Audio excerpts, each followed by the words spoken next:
Қайырлы күн достар. 20-шы сабағымызда бүгінгі біз күн апта аттарын, ай аттарымен және реттік сан есімдермен танысамыз. Сонымен қатар тәуелдік жалғаудың тәуелдік есімдіктері емес, жаңағы менің, сенің, оның емес, адамның атына қалай жалғанатыны туралы түсіндіріп кетемін. Енді қазір апта аттарына мән берейік. Бірінші Monday. Бірінші сөз Monday. Monday, дүйсенбі, келесі Tuesday, Tuesday,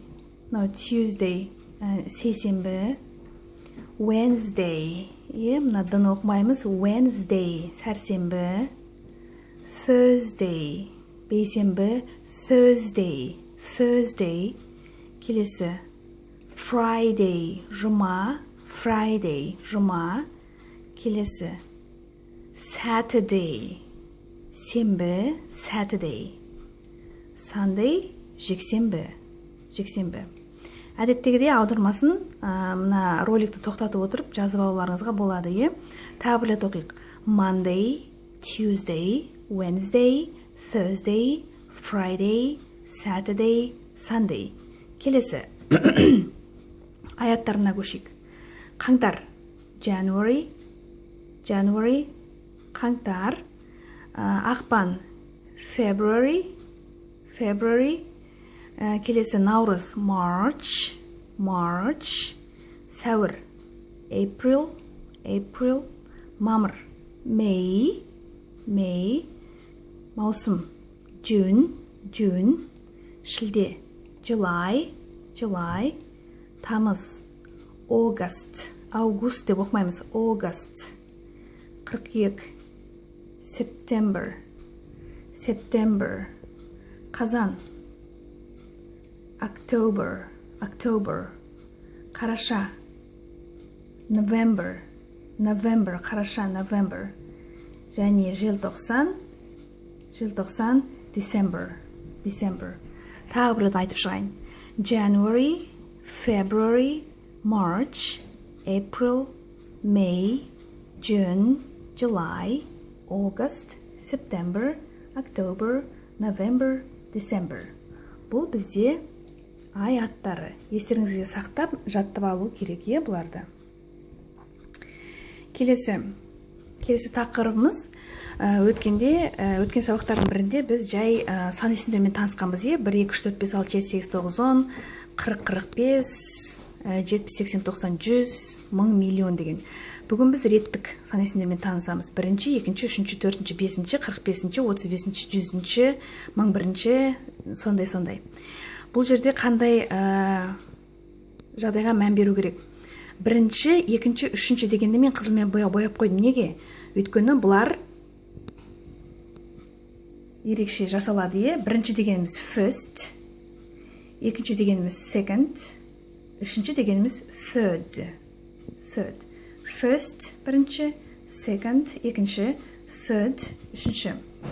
Енді қараңыз, қалған сын есімдердің бәріне мына TH жалғаймыз бәріне. Сол сыншы дегенді білдіретін жұрнақ осы. 4-ші мысал үшін. 4-іміз for, 4-ші fourth. С емес с. 5-іміз 5, 5-ші fifth. 6-ші sixth. 7, 7, 7-ші seventh. 8, 8, 8-ші болса eighth. 9th, 10th, 35-ші, 35th, 12-ші, 12th. Мұна Ф әрпі, Ф болып жазылады, бұға V емес. 100-ші, hundreds. Енді 1 қаңтар 2015 жыл дегенде the 1st of January 2015 деп айтамыз, The 1st of January. Бір назар аудара кететін жағдай, реттік сан есімдердің барлығы the деген жаңағы белгілі артикльмен айтылады. The 1st of January 2015 деп те айтуға болады. 2015-те 2015 деп те айтуға болады, немесе 2015 деп те айтуға болады. Келесі, 15 март 2016 жыл. The 15th of March 2016. The 15th of March 2016. Ендігі мына қызылмен мына сан есімдерді неге белгілеп қойдым? Бұлардың айтылуы ағылшын тілінде өзгеше. Мысалы үшін 1500 дегенді біз 1500 деп айтуымыз керекпіз. Бірақ күнделікті өмірде американдықтар бұны ағылшын тілінде 1500 деп айтады. 1500. Мысалы үшін біз жұмыста американдықтарды аударып отырғанда біреу 1500 деп қалса, біз оны орысшаға немесе қазақшаға 1500 немесе 1500 деп аудармаймыз. 1500 деп аударамыз, 1500. Келесі, бұдан шығатын қорытынды қандай да бір мыңдықтың соңы нөлмен бітіп тұрғанда, жүздік болып нөлмен бітіп тұрса, оны екіге бөліп айтамыз. Мысалы үшін 4600. 4600 деп аударылады. 6700-ді қалайша американдық тілде айтуға болады? 6700. 6700 деген сөз, 6700.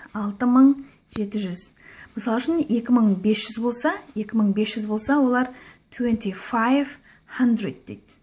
Әрине оны ұзақ 2500 деп айтуға болады, бірақ қазіргі үйренген олардың өз тілдерінің ерекшелігі бойынша олар 2500 деп айтады. Келесі, осы сан есімдерді кішкене қайталауға қандай мысалдар келтіреді екен, соған мән береге мынандай сөйлем жаздым, сұрақ жаздым. When is your birthday? When is your birthday? Сенің туған күнің қашан? Birthday, туған күн. Your, сенің дегенде біз білеміз, when is деген қашан. Is деген to be'дің формасы, бұнсыз біздің күніміз жоқ деп айтқам. Почти барлық сөйлемде бізге is керек. When is your birthday? Сіздің туған күніңіз қашан? Сенің туған күнің қашан? Жауабы, my birthday is on the 9th of March. Менің туған күнім 9 наурызда. My, менің, birthday, туған күнім, is бізге керек to be'дің формасы, on the 9th of March. 9 наурызда. Z деген міндетті түрде керек, өйткені мынау реттік сан есім 9-шы Z, 9th of March. Келесі, оның туған күні 25 маусымда. His birthday is on the 25th of June.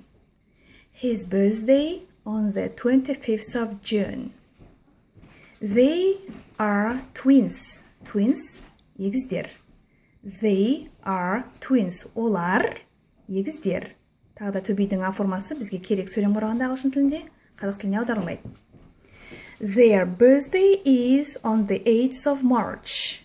Their, олардың, өткеніміз, birthday is on the 8th of March. Олар егіздер, олардың туған күні 8 наурызда. Келесі сөйлемге қарайық.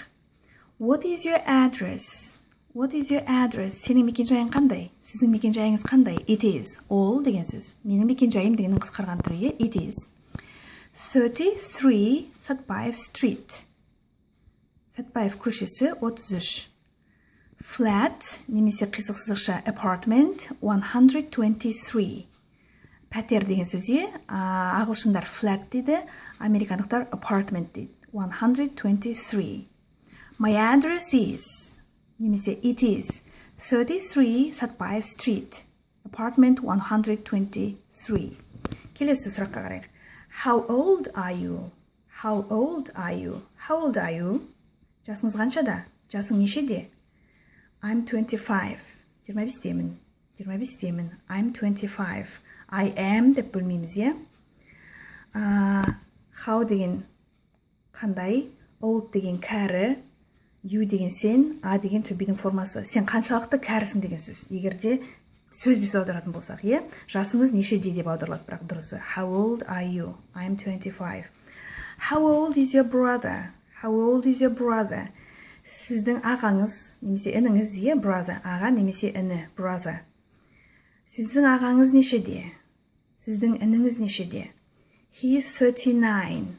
He is 39. He, ол жекеше түрде is to be-дің жекеше түрмен қолданылатын формасы 39 жасы. He is 39. Немесе толық сөйлем.